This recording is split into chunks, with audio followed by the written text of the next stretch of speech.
Assalamualaikum warahmatullahi wabarakatuh. Kami Waalaikumsalam. dari kelompok 6 akan mempresentasikan materi ke-12 dari Government and Society the Tudor Era. Eh, dengan member kelompoknya yaitu saya Putri Sangga Dirgantara, Azaruna, Sadam, Alfikri, Anissa, dan Setia. Untuk submateri pertama, tidur parlemen, bagi Sadam dipersilahkan. Baik, terima kasih.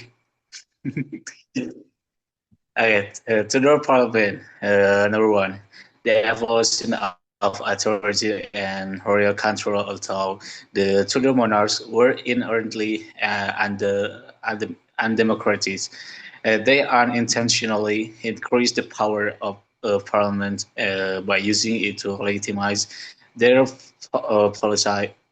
policies, and Henry VII used Parliament strictly for lawmaking, whereas Henry VIII expanded its role to secure war funding and provide legal support for his break with Rome, and by involving Parliament in religious reform.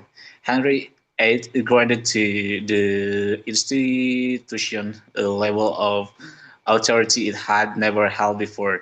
Despite this growth, the crown maintained a strict control by appointing a speaker to dictate the agenda and influencing the election of MPs to ensure that they remain loyal to royal interests rather than their constituents. Next, next scroll ke bawahnya. Okay, and number two, financial manipulation and the monopoly crisis. When the Tudor realized that requesting taxes gave the parliament burgeoning power over the monarchy, the form of government led by a single leader such as a king or sultan. They sought controversial alternative ways to raise funds, and Queen Elizabeth I and her advisor Lord Burghley resorted to selling government positions and granting monopolies to specific individuals, which effectively uh, stifled free trade. These methods were considered dishonest even by the standards of that time, and toward the end of her reign, mana sih? Oh ini, Elizabeth's refusal to reform the failing tax system, largely because local tax collectors, justice of the peace, were also the landlords who would have to pay those taxes, left the kingdom in an unstable financial condition. So, ini jelasin langsung. Ya. Okay. So number one, the evolution of authority and royal control. So what does it mean? Uh, this part talks about how the power of the British Parliament grew during the Tudor period, even though the kings and queens were not very democratic, and meaning they didn't share power with the people. And key points are number one, Tudor monarchs.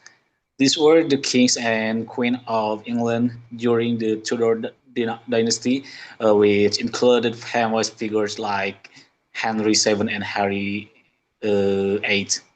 Number two, Henry VII. He mainly used Parliament to create laws. Think of it like a tool he used to make rules for the country. And number three, Henry VIII. He took things a step further. Not only wanted to make laws, but Parliament when he needed money first.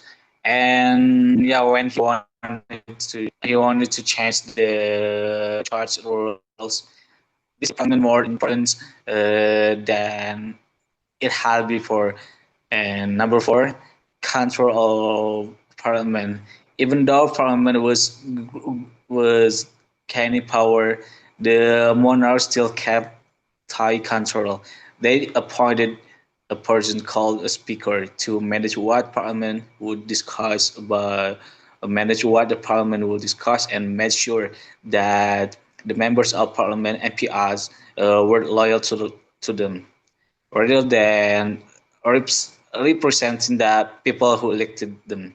So number two, financial manipulation and the monopoly crisis. What does this mean? So yeah, this section explains how the Tudor monarchs tried to raise money without asking Parliament for a taxes, which would give a Parliament more power. So key points. Number one is tax request. When the monarchs asked Parliament for taxes, it gave Parliament the chance to negotiate or argue about how the money would be used, and the monarchs didn't want that. And point number two is Queen Elizabeth's strategy. To avoid this, she and her advisor sold government jobs and gave special rights to certain people could sell specific goods. And point number three is dishonest methods. Even back then, these methods were seen as unfair. People felt that the queen was being sneaky. And number four, tax system issues. So by the end of Elizabeth's reign, she didn't fix that broken tax system because the local tax collectors were also landowners who didn't want to pay higher taxes.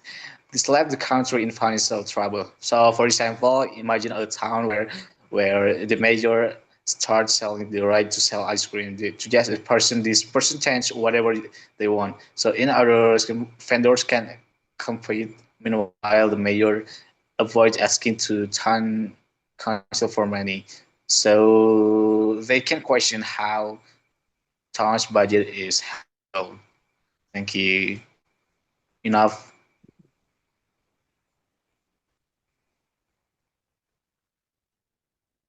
Next. Okay. The growing confidence and eventual conflict throughout the 16th century, the crown's habits of asking Parliament to advise on almost every subject led MPs to believe they had a natural right to discuss a matter of state. Rights such as freedom of speech and freedom from arrest provide the necessary protection for this growing assertiveness. By the late Tudor period, a power struggle emerged over whether the crown or parliament should set the political agenda. This newfound confidence among the rising merchant and gentry classes set the stage for a direct challenge to royal authority, which eventually escalated into civil war in the 16th century. Oke, untuk penjelasannya, pada awal abad ke-16, parlemen hanyalah alat bagi penguasa Tudor untuk mengesahkan pajak. Namun karena raja dan ratu, terutama Henry ke-8 dan Elizabeth pertama, sangat sering meminta saran parlemen tentang berbagai hal, mulai dari agama hingga urusan luar negeri, terjadi pergeseran persepsi.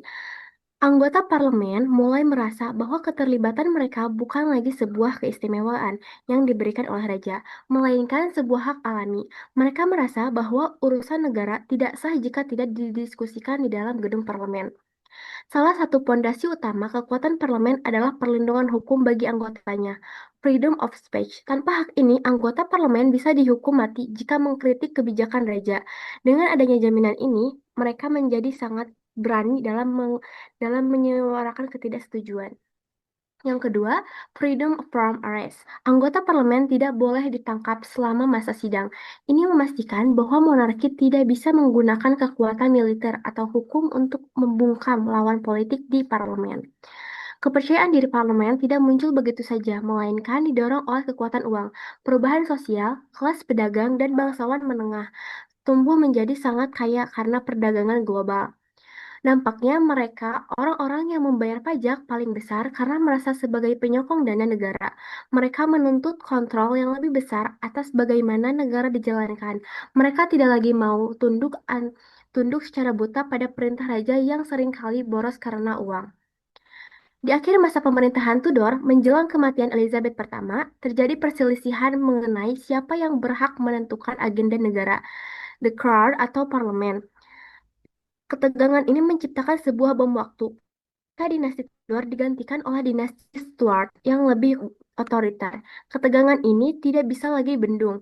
Kepercayaan diri yang dipupuk di abad ke-16 inilah yang menjadi akar penyebab terjadinya Perang Saudara Inggris di abad ke-6, di abad ke-17 yang selamanya mengubah Inggris dari monarki absolut menjadi monarki parlemen.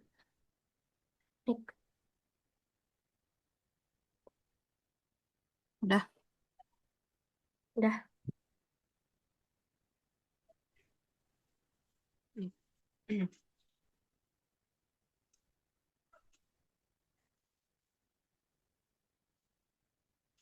Dirga dulu apa Nisan dulu? Saya dulu. Udah. Aku dulu. Ya, sok. Lanjut slide-nya.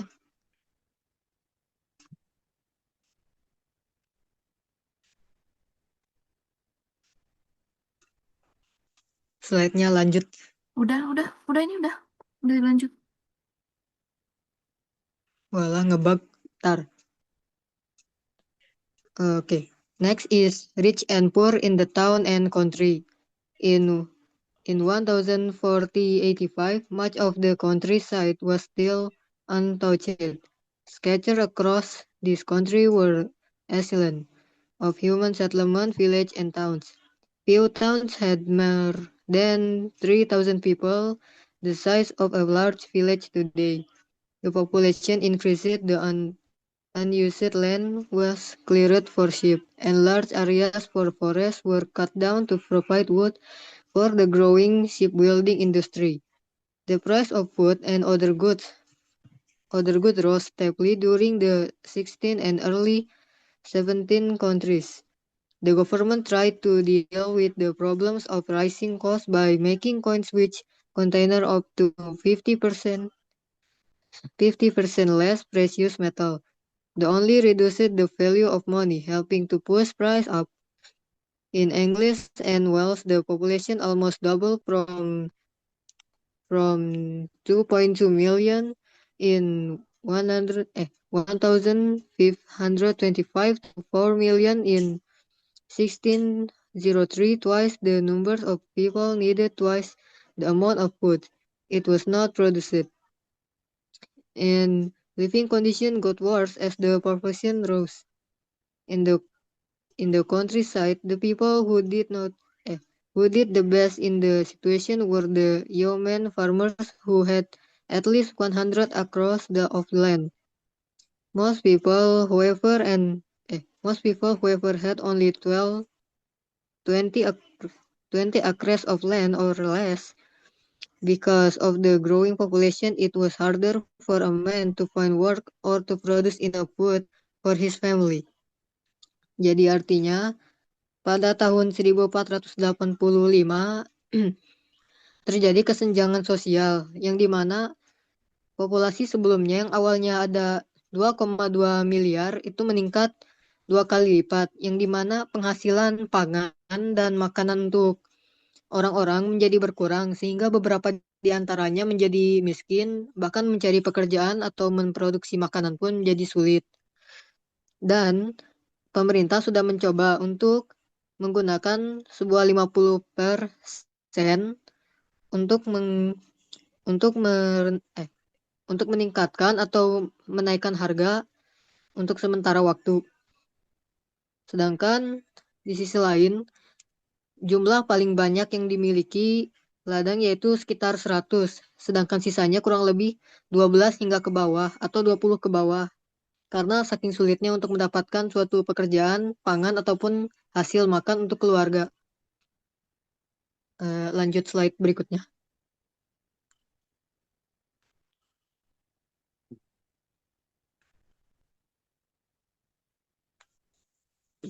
Udah dilanjut. Di slide berikutnya. As a result, many poor people lost the land they farmed as well as the common land where they keep animal and the total amount of land used for growing food.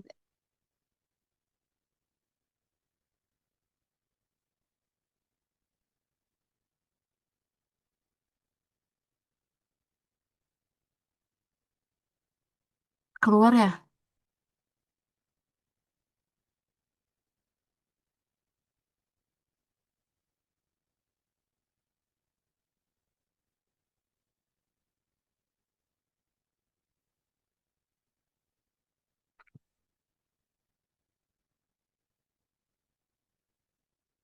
Benda itu hijau.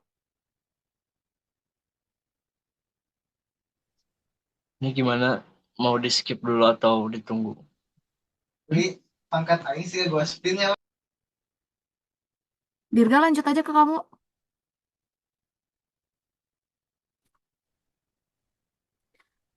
Okay. In the 1596, Parliament made GP rents when possible for deciding on fair wage and working hours in the order to control growing problem of wandering homeless. Jadi di tahun 1563 tuh Parlemen tuh membuat kebijakan GP. Apa sih GP itu? GP itu um, Justice of the Peace. Jadi kayak hakim perdamaian, tapi diambil dari tapi bukan hukum apa ya? Itu tuh kayak bangsawan yang ditunjuk sama raja. Nah, mereka tuh bertanggung jawab untuk mendesain si upah kerja dan waktu jam kerjanya. Diharapkan tuh para pekerja itu dimulai dari jam 5 pagi dan sampai jam 7 malam. Lalu, good harvest through most of the century probably saved England from disaster, but there were bad ones, making the problem worse again. So, in the 91, Parliament passed the first poor law. Poor law. Ya, jadi karena apa ya?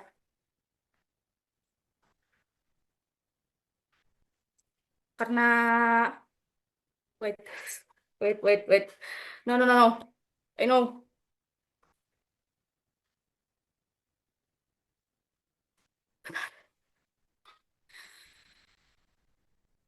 Karena hasil panen yang baik di abad itu menyelamatkan England dari kekacauan. Tapi ada hasil panen yang buruk yaitu dan itu tuh membuat masalah lagi. Jadi di tahun 1601 tuh parlemen membuat kebijakan poor law. Dan karena panen buruk ini tuh orang-orang miskin tuh jadi pada pindah ke kota, causing the government to fear riots and rebellion during the bad harvest of the 1519. Riot broke out among peasants in the Oxford Rite and opposition in London against the city authorities. The Elizabeth Poor Law and in control society as well as help the poor, and it remained operation until 1834. Nah, jadi karena panen buruk itu, para orang miskin tuh jadi pindah ke kota dan itu tuh bikin khawatir para government. Dikhawatirkannya bahwa para miskin itu menyebabkan kekacauan dan rebellion. Jadi karena itu diadakannya si Poor Law ini, yaitu di mana local people itu bertanggung jawab atas orang miskin di areanya. Jadi itu tuh memudahkan para GP untuk memprovide food dan juga menaikkan uang di Paris. The pattern of employment was changing. The production of Venice cloth, the most important of England's products, reached its greatest importance during 16th century. Adanya perubahan dari pola kerja karena saat itu produksi kain tuh sedang berada di ambang kemajuannya. Ini tuh jadi ngebuat England tuh lebih condong ke produksi kain. Boleh? Udah? Ya.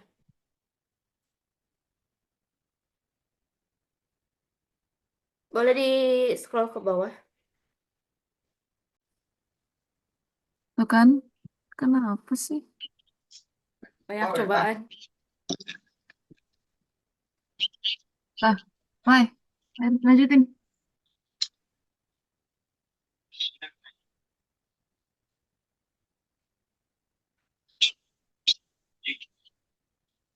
Dirga lanjutin.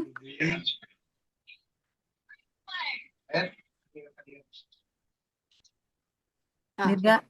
lanjutin dari tadi yang potong ya. Iya, lanjutin yang tadi. In Birmingham, they're using coal fired to make steel, then grew in the 16th century from a village into an important industrial city. Di Birmingham sendiri, penggunaan batu bara sebagai bahan bakar untuk membuat baja tuh berkembang dengan sangat pesat. Sehingga pada abad ke-16, kota ini tumbuh dari sebuah desa menjadi kota industri yang penting.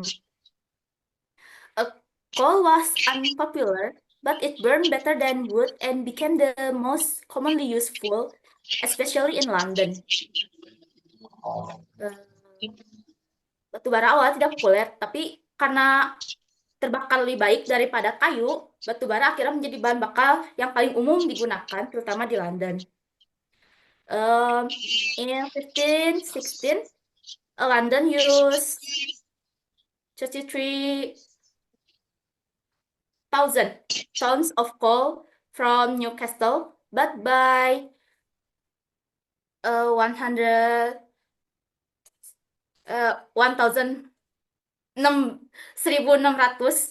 it used sky over. Wait, nggak kelihatan. Wait.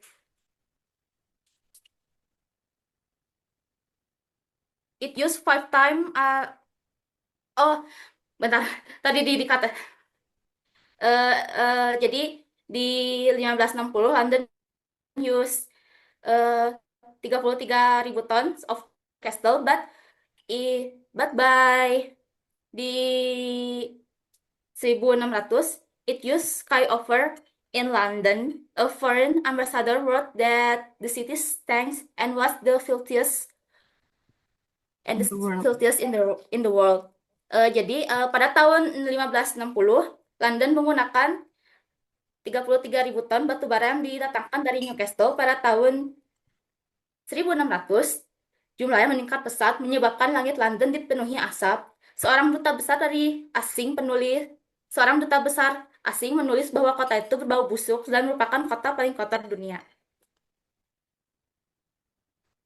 Nah, next is domestic life.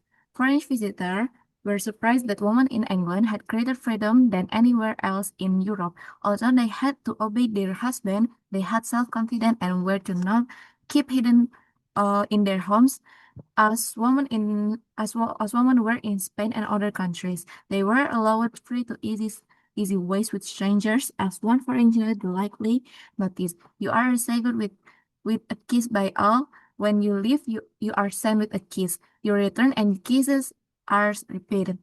Intinya, orang-orang luar negeri itu tuh beranggapan kalau misalnya perempuan di England itu tuh itu dia lebih bebas gitu, dia lebih bebas dan dia lebih punya kebebasan untuk berekspresi dan dia diizinkan untuk berinteraksi dengan orang asing, tampil dengan percaya diri dan tidak dikurung di dalam rumah. Tapi mereka juga harus tetap untuk mematuhi suaminya. Nah, terus however, there was a dark side to married side. Most women bore between 8 till 15 children. And so many people died in childbirth. No one dare hope for a long marriage. If a wife died, husband looking for another woman. Nah, dan dari pernikahan itu tuh juga ada kayak dark side-nya gitu. Nah, rata-rata cewek itu udah bosen di antara 8 sampai 15 anak. Jadi dulu itu anak-anaknya banyak banget. And so many women died in childbirth. Dan banyak juga cewek dan wanita-wanita itu tuh dia meninggal di apa namanya? Di saat dia melahirkan. No one dare hope for a long marriage. Dan tidak ada yang berharap dan tidak ada yang berharap dia gak ada yang berani buat apa namanya? Long married untuk pernikahan yang selamanya gitu. Kalau misalnya istri mati, ya ya suaminya bakal cari cewek lain gitu.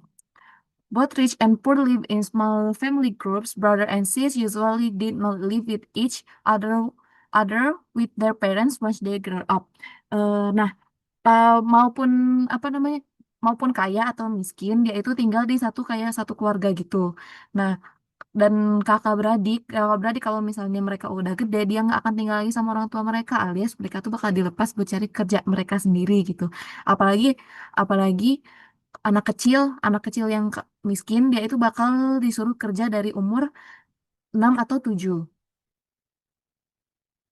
And Italian visitors to England give an interesting view of English society in Tudor time. The English did not love their children, he told, for having kept them at home till they arrived at age of 7 or 9 years at the most.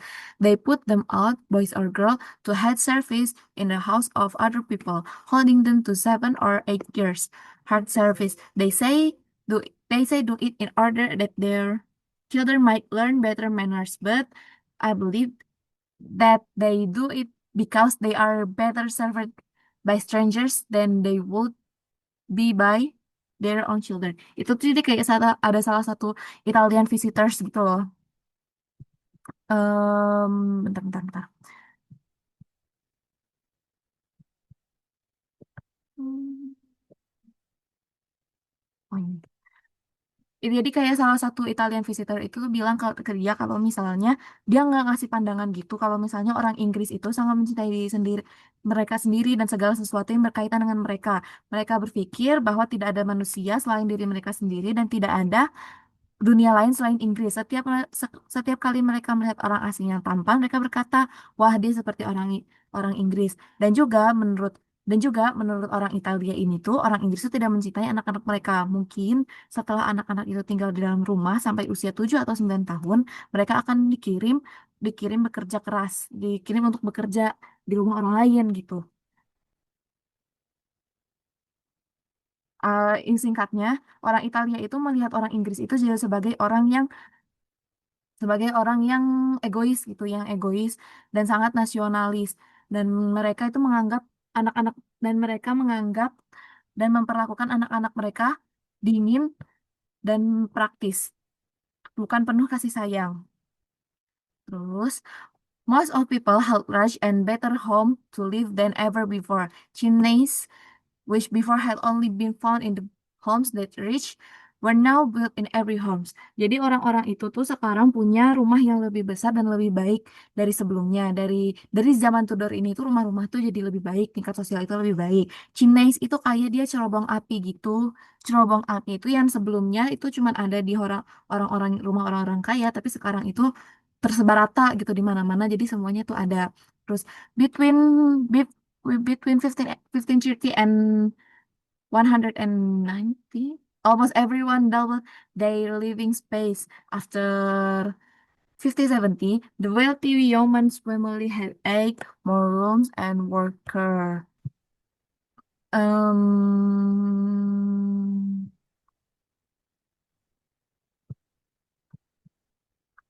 Bentar, lupa.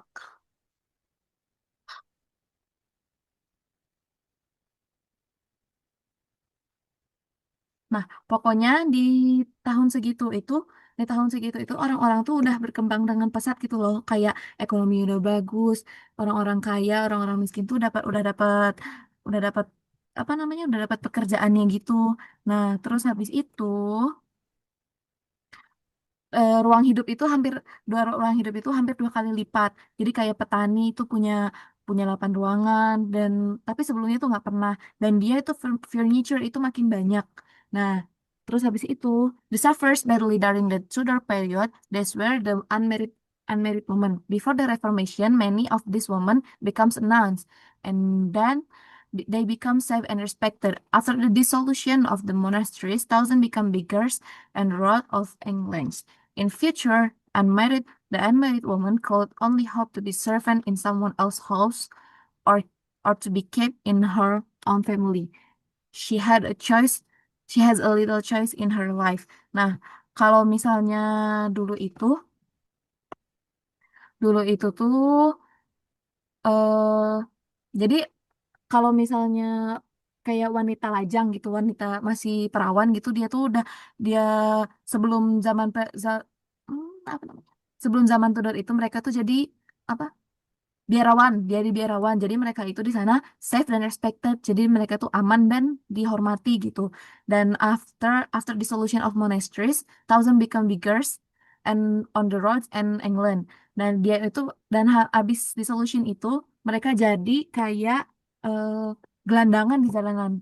In future, an unmarried woman could have only hand servant. Dan mereka itu di zaman berikutnya, di apa di masa berikutnya mereka hanya bisa berharap menjadi seorang pelayan kalau misalnya dia nggak nikah dan atau enggak dia dijagain sama keluarganya dia tapi itu jarang yang terjadi. She had a little choice in her life. Dia cuma punya apa kesempatan pilihan sedikit buat kehidupannya dia. Next.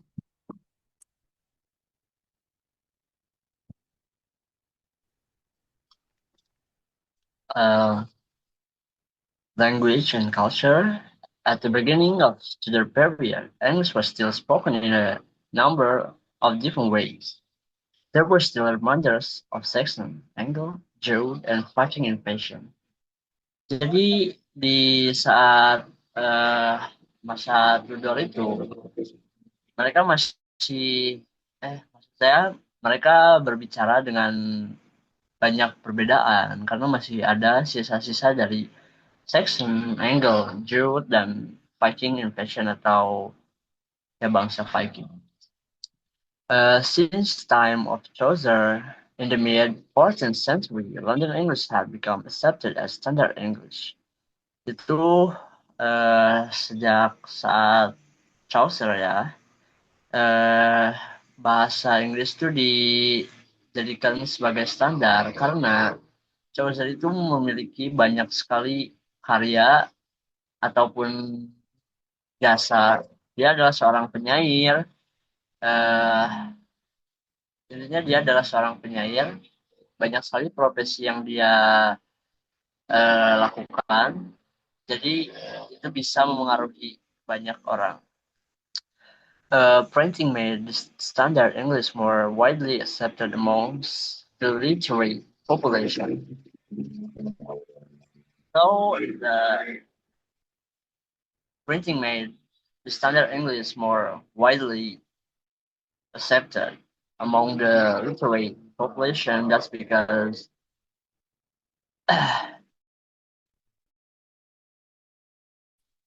many penyair yang bisa untuk menyampaikan dan membawa orang-orang untuk bisa berbahasa Inggris dengan benar.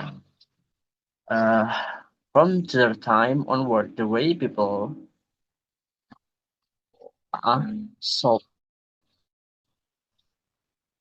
began to show the difference between them. Jadi Tudor itu kayak masih berbicara dengan cara yang berbeda gitu dengan yang lainnya. Educated people began to speak Korean, English, and uneducated people continue to speak the local dialect. Jadi entah itu masyarakat atau orang-orang yang diedukasi ataupun tidak, mereka melanjutkan atau meneruskan untuk berbicara dengan dialek lokal mereka. literacy increased greatly during the mid-16th century, even though the religion's education in faith by the 17th century about about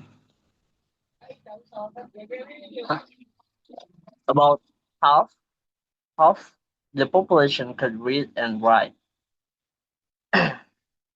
Jadi yang membawa bahasa Inggris dan masyarakatnya bisa untuk membaca dan menulis, sepengetahuan saya ada dan maaf ada juga jadi yang religious education. Jadi seorang yang dijuluki Prince of Humanity and Individualism itu menyair atau membuat sebuah karya yang bisa mengait tentang keagamaan seperti Katolik atau Protestan. Jadinya banyak sekali yang terbawa karena banyak juga yang mengikuti ajaran agama. Kayaknya.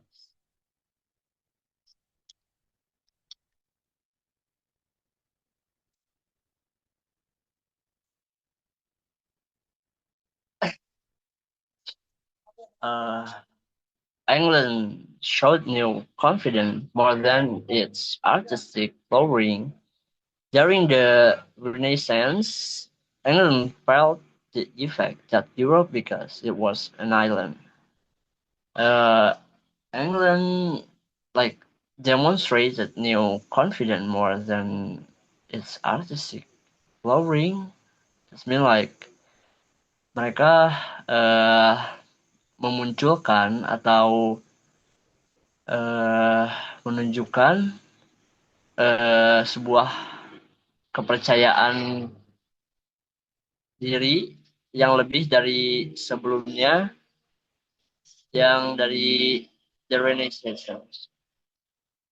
So in the early year of 16th century, English thinker had become interested in the work of the Dutch philosopher Erasmus.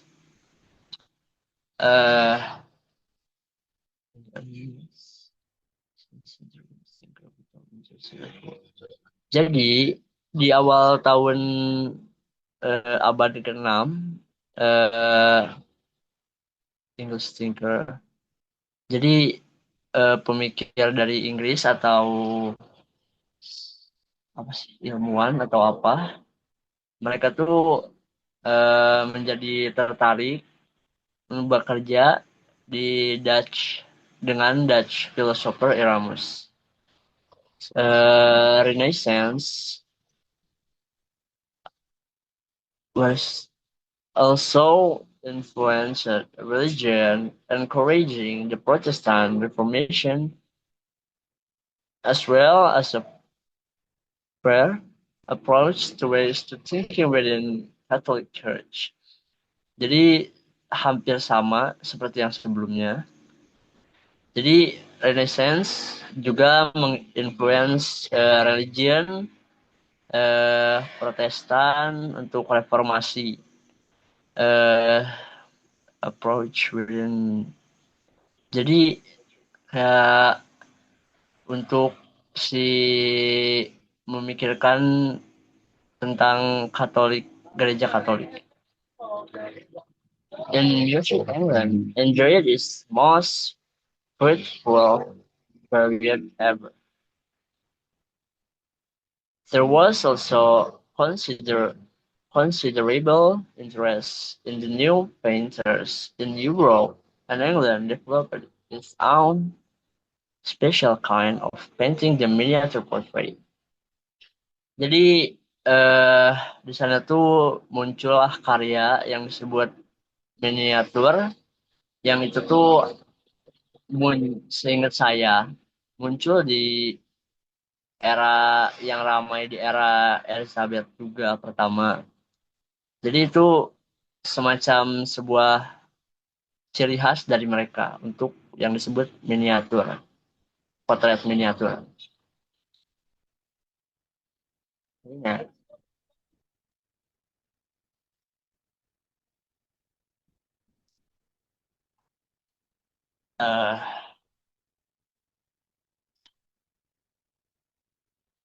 However, literature was the greatest art of England. Playwrights like Christopher Marlowe, Ben Jonson, and William Shakespeare filled the theatre with their exciting new plays. Uh, Literature was considered the greatest art of England during that time. Jadi eh literatur semacam ya telah sastra telah menjadi yang terbaik untuk Inggris. Playwright seperti Christopher Marlowe, Ben Jonson, and William Shakespeare mengisi teater dengan exciting like rasa yang baru gitu ditunjukkan ya kepada orang-orang. Shakespeare was born in Stanford upon Avon and went to local grammar school. His education was typical of the Tudor age, because grammar school became the commonest form of education. Jadi Shakespeare itu lahir di Stanford dan ingin untuk lokal grammar sekolah dan edukasi Tudor age karena sekolah grammar itu menjadi hal yang umum, pelajaran atau materi yang umum untuk edukasi. His plays drama were popular with both educated and uneducated people. Many of his plays were about English history, but he changed back to suit public opinion. Jadi intinya dia tuh semacam mengubah fakta untuk ya menggiring opini masyarakat. Nothing shows the adventurous firing of the age better than the soldier poets. Jadi tidak ada yang menunjukkan perjalanan atau petualangan dari yang disebut umur lebih baik dari shoulder poets, tentara puisi atau semacam itu. These were true Renaissance men who were both brave and cruel in war, but also highly educated. Jadi Renaissance itu pria yang berani dan cruel in war. What is that?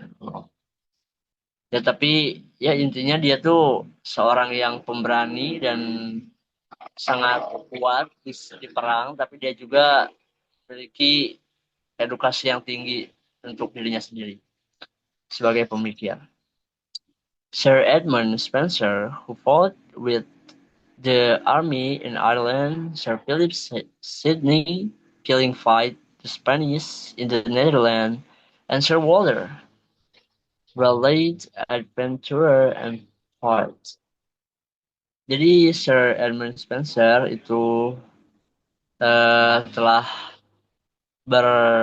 beradu atau bertengkar dengan army itu tentara dari Ireland. Sir Philip juga yang terbunuh di pertempuran Spanyol di Netherlands atau Belanda, dan Sir Walter Raleigh seorang petualang dan poet. While imprisoned in the Tower of London, waiting to be executed, she wrote a poem which describe how time takes away youth and give back only old age and doubt. Jadi sebelum dia dihukum di Tower of London, dia menulis sebuah puisi yang mendeskripsikan bahwa berapa lama pun berapa banyak atau lama umur gitu, itu akan kembali menjadi debu. Ya, sekian.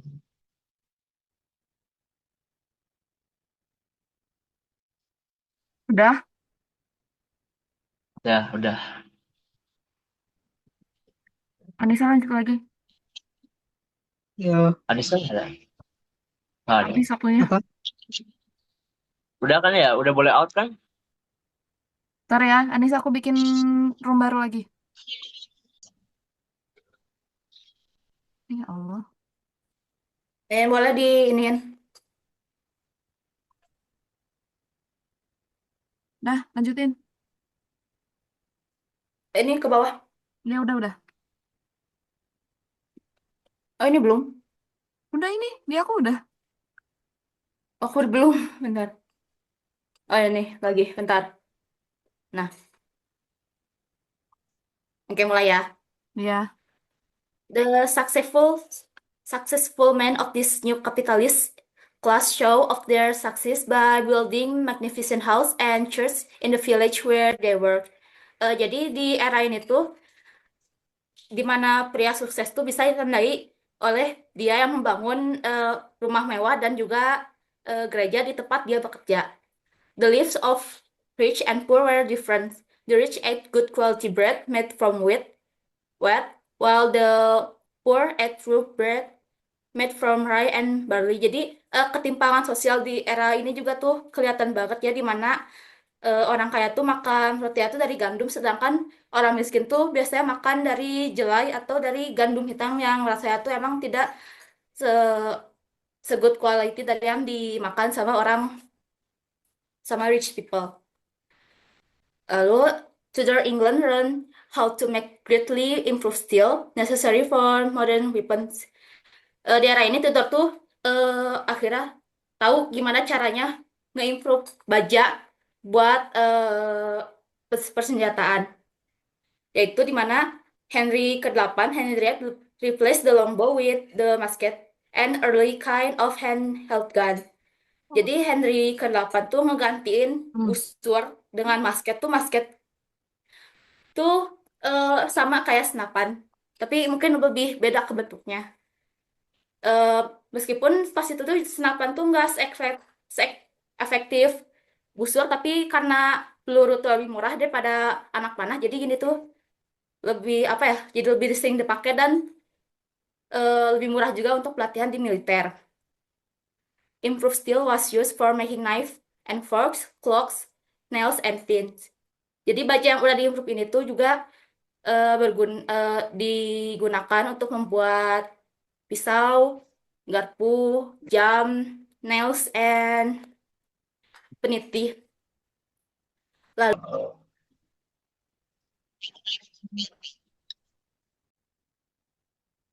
Videonya udah kah?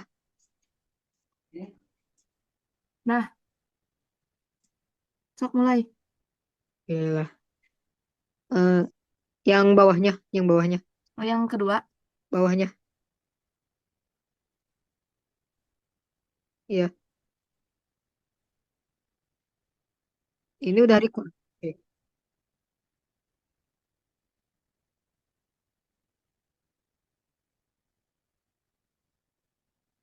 Oke.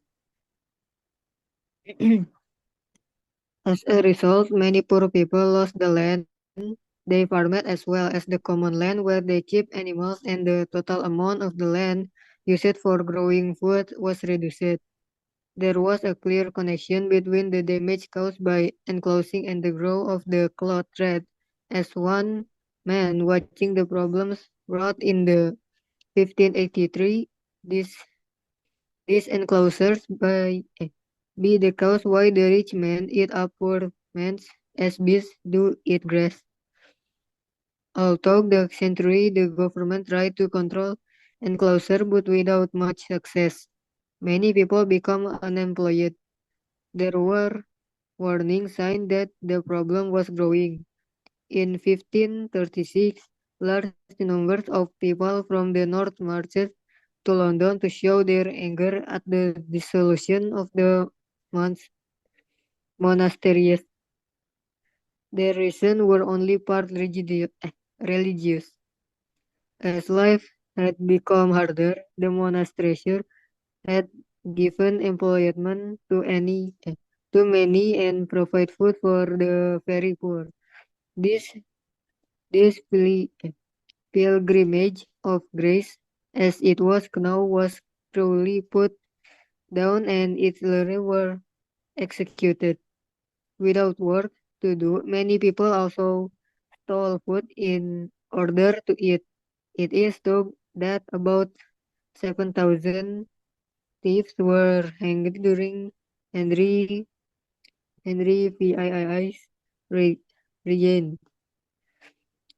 Efforts were made by government to keep order in a situation of rising unemployment. In 1547, Parliament gave legislation the power to take any person who was without work and given him for the 2 years to any local farmer who wanted to use him. Second time, second time could be executed. It did, it did not solve the crime problem, as one forgiven visitor reported. There are incredible number of robbers here. The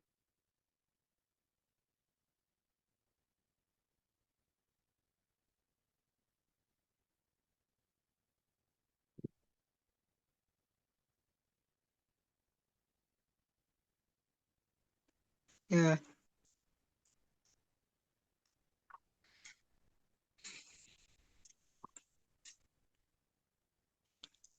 jadi intinya yang dimana para orang-orang yang miskin itu pada akhirnya kehilangan ladang-ladang mereka yang awalnya digunakan untuk menyimpan atau memelihara hewan, ternak.